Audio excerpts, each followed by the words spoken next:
Entonces aquí tenemos que se forma un ángulo entre el voltaje y la corriente, producto de las corrientes capacitivas y corrientes resistivas, y que este ángulo entonces representa el factor de potencia. Pero vamos a recordar un poquito de trigonometría también. Tenemos dos líneas paralelas, ustedes se hacen la idea de que estas son dos líneas paralelas, y tenemos una línea que corta esas líneas paralelas, ¿no? Eso es lo que tenemos aquí. Miren, voltaje es una línea paralela a la corriente resistiva, ¿sí? Corriente resistiva y voltaje, y está cortada por esta línea que representa la corriente total. Eso es lo que tenemos aquí en nuestros vectores, ¿no? Y tenemos que este ángulo es el ángulo que usamos en factor de potencia. Si recordamos un poquito de trigonometría, ángulos opuestos, entonces quiere decir que son iguales, ¿sí? Este ángulo es igual a este ángulo, pero este ángulo también es igual entonces a este ángulo, y este ángulo también es igual a este ángulo. ¿Ok? Entonces, en nuestro diagrama vectorial, tenemos que este ángulo que está aquí va a ser también phi. ¿Sí? Este ángulo y este ángulo son iguales. Entonces, cuando nosotros sacamos el coseno del ángulo, es cateto adyacente entre hipotenusa, es IR, la corriente resistiva, entre la corriente total. ¿Ok? En nuestro triángulo, este triángulo recto que se forma acá, cateto adyacente entre hipotenusa.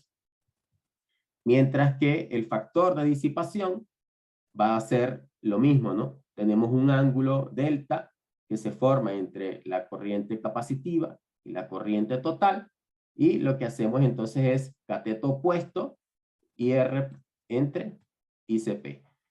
Fíjense que este ángulo de tangente delta es diferente, por supuesto, son ángulos complementarios, más no son iguales, por supuesto, y este ángulo fino, pero el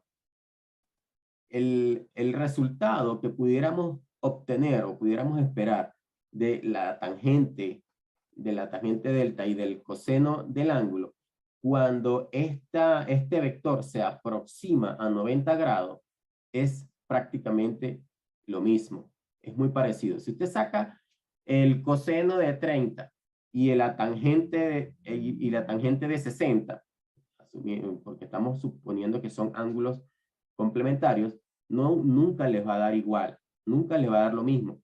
Pero en este caso del factor de potencia y factor de disipación, estamos asumiendo que este ángulo está muy cerca de las corrientes capacitivas. Y en ese caso, sí es muy próximo, sí está muy cercano el coseno de phi de la tangente delta. Por eso es que en los sistemas eléctricos, cuando hacemos el factor de potencia o el factor de disipación, los llamamos de la misma manera, o sea, decimos, sí, factor de potencia, o es lo mismo que el factor de disipación. Es por eso, porque este ángulo delta está muy cercano a los 90 grados, y en ese caso, sí podemos decir que la tangente delta es igual al coseno phi. En esta gráfica lo podemos ver mejor, ¿no? Entre 80 y 90 grados, esta es una gráfica de el ángulo con respecto al factor de potencia o factor de disipación. Cercano entre 80 y 90 grados, la tangente de delta, o sea, 90 menos phi, es igual al coseno del phi, al factor de potencia. Si usted se viene hacia este lado, por supuesto, va a encontrar que nunca jamás la tangente delta le va a dar igual al coseno de phi.